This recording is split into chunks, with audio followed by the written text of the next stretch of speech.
coming. I know it's a really big weekend for our athletic department and especially our football team. I think we all look forward to the game tomorrow night, but until then we'll talk a little bit about our basketball team. We're excited for our first day of practice, which will officially be on Monday, and I think our guys are really looking forward to a time where we can consistently meet and practice for longer periods of time. The three things I'd kind of like to address here right now before I take questions are mostly have to do with the preparation for this season that I am just extremely impressed with this group. First of all, with my assistant coaches, I think I've said this many times, but proof over the course of the last 6 months of our staff, it's impresses me every day how hard these guys work and how much time they put in for the good of our program, our team, and these individual players. And I want to thank them for that preparation time, and I look forward to that all paying off here in the next 6 months. Along with those assistant coaches, obviously the work of our players, and I think that a couple years ago when they changed, the NCAA changed the rules and allowed our coaches to have more access to our players in quote-unquote the off-season, that our players have really benefited from this, but it's all because of them and how much work and dedication they put into it. We were all here in the summer semester, and those 8 weeks saw just real improvement, not only in their bodies, guys that needed to gain weight, guys that needed to lose weight, needed to work on needed lower body quickness, all kinds of different skills that they spent that time, put in the time, and between our assistant coaches and our strength coaches, our trainer, I think that we look ready to start practice, and I'm excited about that. I've always felt like the months between April and September are for individual improvement for our players, and that our players need to spend that time to prepare to make themselves better, to help our team be better. But once we get to October through March is for the good of the team. And I'm excited to take these 18 guys that have prepared so well, and these coaches who have put the time in to get started and start this journey, starting basically on Monday. So excited to do that. The thing that there's all kinds of different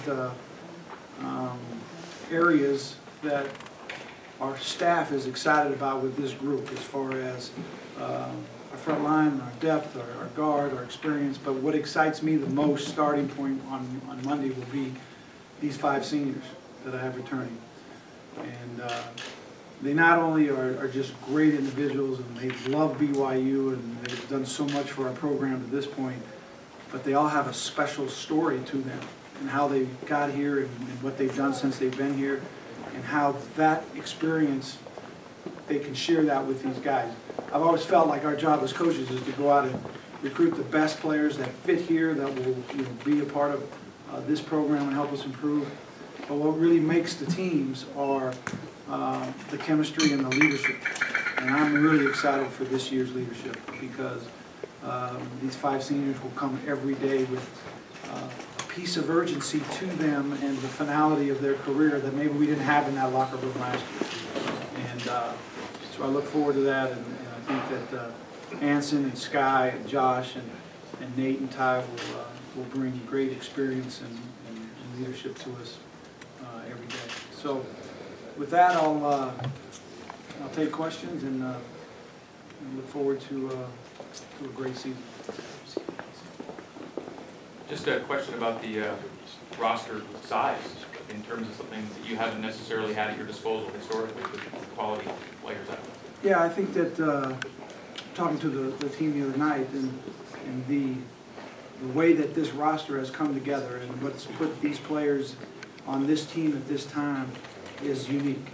It's I think that when you talk about 18 guys, we've had 18 guys in practice, you know, quite a few different years as far as after walk-on tryouts and things like that. But this group is a little different because they've come together in really a unique way with basically 5 players on this year's roster that are quote-unquote scholarship worthy or scholarship committed or scholarship promised that are paying their own way right now. And so that's what really kind of makes it really unique. And I look forward to seeing how that plays out. I think in reality, with eligibility, there's only 17 because of Kyle Davis' situation. And we've been really impressed with him the last month that he's been here. I think he's going to be a great program, a great player in our program down the road. And then the rest of the guys, we've just got to kind of see how it plays out. You know, Kyle Collinsworth is an issue as far as him returning from his ACL surgery, which we were all extremely impressed with the timeline and how he's met every goal, date in his progression and so in his recovery. And we look forward to him being back at full speed sometime in the month of November. And hope that's what happens. We'll see a lot of him in practice in different spots, but I don't think you'll see a full practice for him for another 5 or 6 weeks. But we look forward to that. So that's an interesting part of trying to manage the 18 guys. Jordan Chapman is another player who has been home from his mission since April, but hasn't really gone live one day with us because of some issues he has health-wise. So you can never have too many players, Greg, and we look forward to using all these guys in summer. What do you anticipate being the biggest improvement on this year's season from the on-court? Well, I think that there'll be a lot of, I think you'll see a lot of real improvement. I think the depth of this year's team, you'll see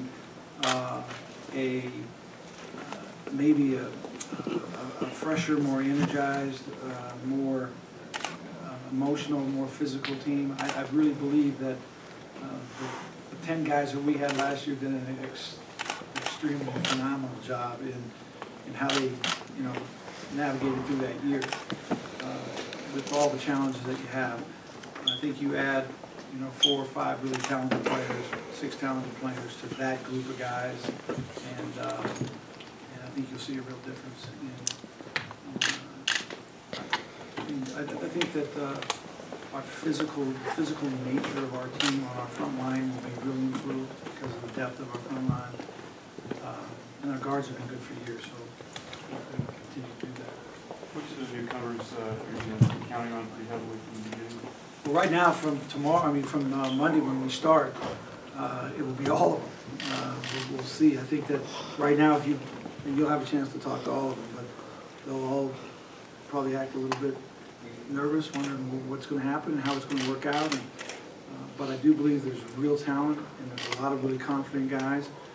Once we start putting our system in and guys starting to adjust and pick it up, and some guys will be a little bit quicker than others, and then we'll start to see who has the real advantage. I think that our returning players will all have the advantage. Guys like Isaac Nielsen and Jamal and Chase Fisher will be some of the first 3 that we'll think will really be able to help us because they practiced Chase all year and Jamal and Isaac since the second semester with us all last year. So we'll look for those guys to come in quick. But with that freshman class, there are some really talented players, and we'll get a chance to see how they pick things up in the next couple of weeks. Coach, how do you think the dynamic will change from coaching a bunch of underclassmen to a roster full of seniors? Well, this is what I hope happens. Okay? I believe that with seniors, what you get is you get more of an inside-out approach where these guys kind of, for lack of a better word, they really coach themselves. You get a lot of direction from the coaching staff, but all of the emotion and enthusiasm and the urgency comes from within the group. as coaches, that makes you feel really comfortable because you can just really concentrate on strategic parts of the game and different skills guys have to learn, and not really worry about the feel,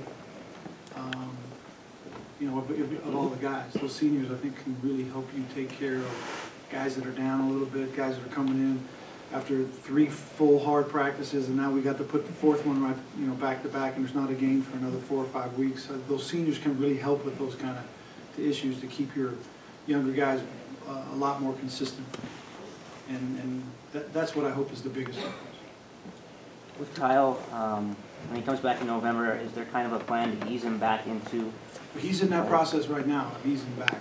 If you come to practice on Monday, you'll see him do some things with our team as a group, and then you'll see him step out of a lot of other things that we're involved with. And I think that this is all on him and Bob and Rob, our trainer, Bob, our conditioning coach, and the doctor.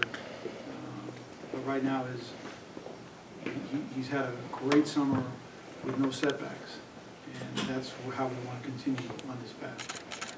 So it's not a guarantee that he would play game 1 at this point, or? If you ask him, he'd say it's a guarantee. But it's a process that we'll all go through here. I would say this: if there are no setbacks, he'll probably. It looks like a pretty good possibility. To follow up with the seniors, over the last 8 weeks, everyone's been here. What have you seen the most them influencing other players with your seniors? I think, I mean, I've been able to talk with quite a few of them one-on-one today and have some more meetings tomorrow, but this senior class is so impressive to me because they are willing and eager to share their experience with these younger guys. And I see it in the short workouts that we've had together of guys pulling them over on the side and explaining certain things that, you know, maybe have just gotten away from them, or they didn't execute the way that they need to.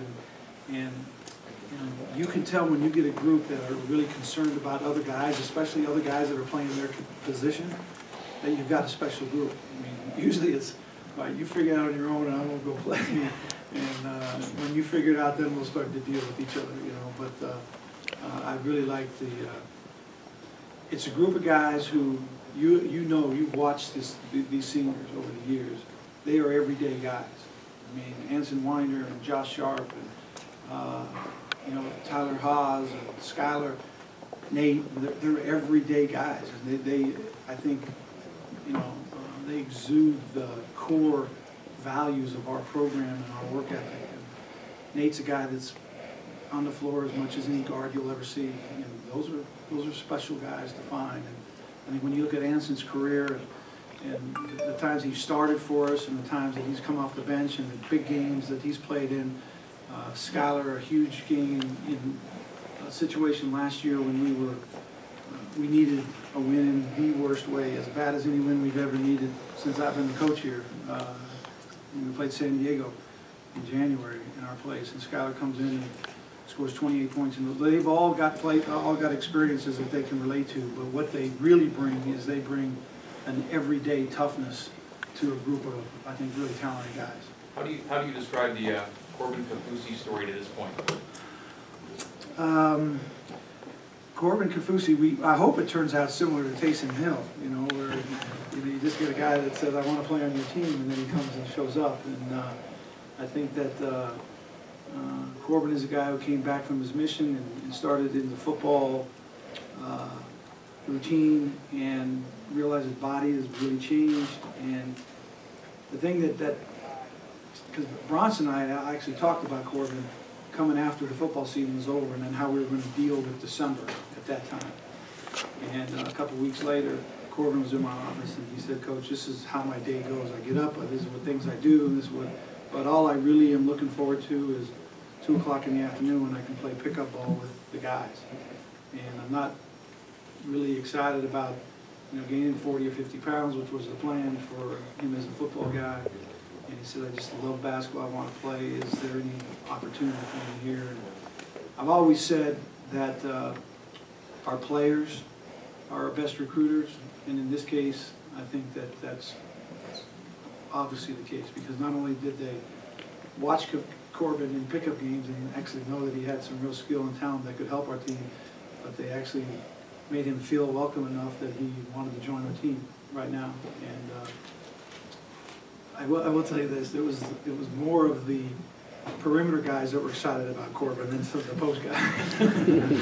but now I think that everybody has embraced him, and we really look forward to how he can contribute to help us. Who or what does he remind you of right now? I hate to say what he really reminds me of, because it sounds just so out there when you're talking about one of the 50 best players in the NBA, but it reminds me a lot of Hakeem Olajuwon when I was playing in college. And just the fact that he is so young and so raw and so active and has not got a lot of basketball experience behind him, but can really at times dominate certain parts of a pickup game, you know, or of a short scrimmage. He's got great timing. He can block shots out of his area, rebound out of his area. He can really run. This part of the game is similar to Nate. He is, every ball on the floor he thinks is like a fumble, you know, because he dives on them and gives his teams extra possessions. I love his energy. I love his size. And I love how physical he likes to play, and the rest we'll all have to see how it fits in. Dunk a little bit. I think you know, if you watch the guys play one afternoon, the majority of plays that you talk about the next day are the plays that Corbin was involved with, because he's kind of a highlight reel and in small spots. And so as a coach, you know, I'm always thinking that's really nice, but let's figure out how we can fit that into a 40-minute game and how consistent you can be with the rest of the guys. And it will take so there's a real learning curve here, and hopefully we can all work through it. But I'm really excited about that piece that's been added to our puzzle. Coach, did you ever look at him in high school as a basketball player, or was it always football for him in high school? Well, we watched him because he played obviously in a lot of games, but as far as you know, his pursuit of a college basketball career, that wasn't really in the cards. And, you know, I know that he had some home visits from other programs. BYU Hawaii went into his home and tried to talk him into coming and playing basketball there, and he was always on the football track. And so things changed when he grew 4.5 inches on his mission. Coach, you have 5 guys that's 6'10" or taller. Size is always at a premium in basketball. Is that a nice thing to have on the squad? Well, I'm excited about the depth of our front line. I think that you know, when you take, we've always been a pretty good rebounding team. I think that the depth of our front line has caused us to maybe be a little bit concerned of physical play on that front line. It seemed like we have been in foul trouble a lot, and we'll probably continue to be in foul trouble, but hopefully have guys that you know, can continue the same physical play that we want on our front line and get through tough times just because of the bodies that we have. David, last year the three-point shot kind of came and went for you guys. It wasn't a weapon in a lot of games. Is that going to improve with this year's team? I hope so. I think that the depth of our shooting has increased as far as in other settings. We got a couple of really good high school three-point shooters that are coming in, and hopefully that they can adjust to this game as efficiently as they did in high school. I think that you know, Chase Fisher is a guy that was one of our best three-point shooters in practice last year on the scout team, and now we'll, you know, integrate him into the. And then you've got, you know, 3 senior guards that you would hope their best season, you know, from a stat situation is their last year, their senior year. So I look forward to us being a very good three-point shooting team. I think that that's the expectation from our staff. You mentioned last year that last season's non-conference, the way that those games got scheduled is kind of a blueprint on how you'd like to continue. When you look at this year's, or how do you look at this year's early games before WCC play?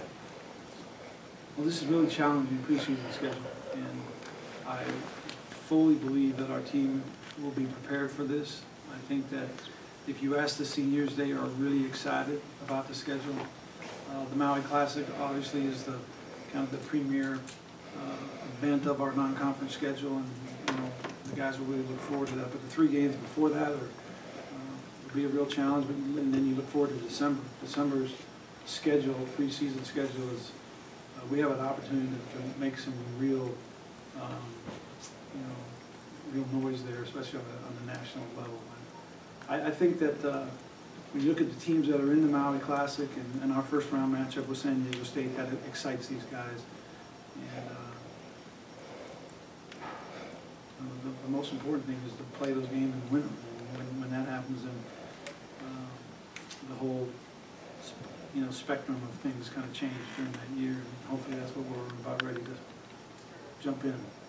1 through 5, Coach, is this as deep as you've had at every position? Pretty close. It's funny because I find myself saying that almost every year. You start the season and these guys are really good, and I love all of them. And hopefully that's how you feel at the end of the year. Deep at every spot. But I think that you can go three spots and sometimes 4 spots almost at every position that we have, and find a guy that you're really excited about. So we'll see how that translates going into a November 14th game, and then how we feel, in the 3rd or 4th week in December when we start league. We'll just see how that kind of all translates. You've mentioned him as one of your seniors, but now that his final season's arrived here, how do you think you're going to end up remembering Tyler Haws and his contributions when he wraps up here? Well, what he's done to this point is just remarkable, and I'm amazed when I actually sit down and look at the numbers. But that's only half of what Tyler's brought to our program. He's just an example of what I would consider to be true BYU greatness. He embraces the culture here at BYU, and he's a program team guy that everything that he does is for to help himself get better, obviously, but for the good of the team and the good of the program. And he is in the community, and he is in the state and in the region, sharing stories of success and positive ways that he can influence people. And I hope that this year that he kind of slows down on some of that extra stuff and just kind of really dials in on the challenge that he has for this senior year with this team. I think he will. I think he feels that. What does he improve? What do you think he's going to be particularly better at this year that you wanted to improve on over last year? Well, I think that he's a guy who really wants to and spend a lot of time improving his range. What I really like about Ty is his ability to score in any setting in the game. He's a good three-point shooter. He's a great free throw shooter. He's got a great mid-range game. He can finish at the rim. And he wants to kind of bring his three-point game into the same category as his mid-range game. And he spent a lot of time working on that. I think a lot of plays with the ball in his hand, coming off pick and rolls and finishing at the rim and being able to read. Ty's his offense is totally based on space and how he can get space so he can get off a shot, because he has a shot for almost every position on the floor. And I hope that he can feel really comfortable in all phases of ways that he can get space to get his shot. With this many returners and the caliber of returners you've got, what does that do for expectations internally, externally? Well, I think that our expectations are always really high, and I'm not the guy who believes that you need to kind of manage or control expectations. These guys need to believe that we're going to win every game we play, and that's what we prepare for, and that's what we want to have happen. And if we don't, and we actually end up getting ourselves beat, then we're going to get back to work and get ready to prepare to win the next game. And I've said this many times that I've been doing this for 30-plus years, and we still haven't had the season where we win every single game, but if that happens, that'll be a really good year. Dave, will the size of the roster dictate that you have to redshirt guys? Is that? I would say that at this point, that's probably a possibility, and that will be determined by the players more than the coaching staff. But if that's an opportunity that's presented to a few guys, I would say that in some seasons I wouldn't think that would be the possibility, but in this season I think there might be an opportunity for someone to do that. Coach, can you talk more about Jamal Aids and just what he brings to the team where you're hoping to strengthen? You know, Jamal's practice habits last year, I think it really impressed and excited all of our staff, just because he was on the scout team, but he was a guy who was really invested every day. And I think that that part of him is what will make him a great player here. I really believe that. He kind of he's an inside scorer, and he loves to be known as an inside scorer. There's a lot of guys that play that position that are pretty good inside scorers, but they want to become outside scorers, and sometimes you're trying to negotiate and manage that. Jamal has a nice little mid-range game to him, but he loves to score at the rim. He loves to be down there with his back to the basket, and we really value guys who can catch the ball with their back to the basket, and they can make a play, either a play off of to one of his teammates, or a play where he can go score himself. And I think you'll see that in Jamal. How does he compare to Keenan Young? How does he compare? I think you'll see a guy that is tenacious like Keenan. Keenan was just a fighter, a competitor. Jamal has those same characteristics. Keenan became an unbelievable mid-range shooter, and I think Jamal has that as part of his game right now. That I think Jamal maybe will be a little bit better passer than Keenan was. Keenan didn't pass much. Go back and watch the film. But I think you'll see the same second and third effort plays from Jamal that Keenan made. Coach, any adjustments to coaching responsibilities this year, or is it pretty much the same? That'll be pretty much the same. I think there's been some real adjustment in our approach and how we want to really deal with this group of guys. But as far as what you'll see in our execution, it'll be pretty similar. Okay.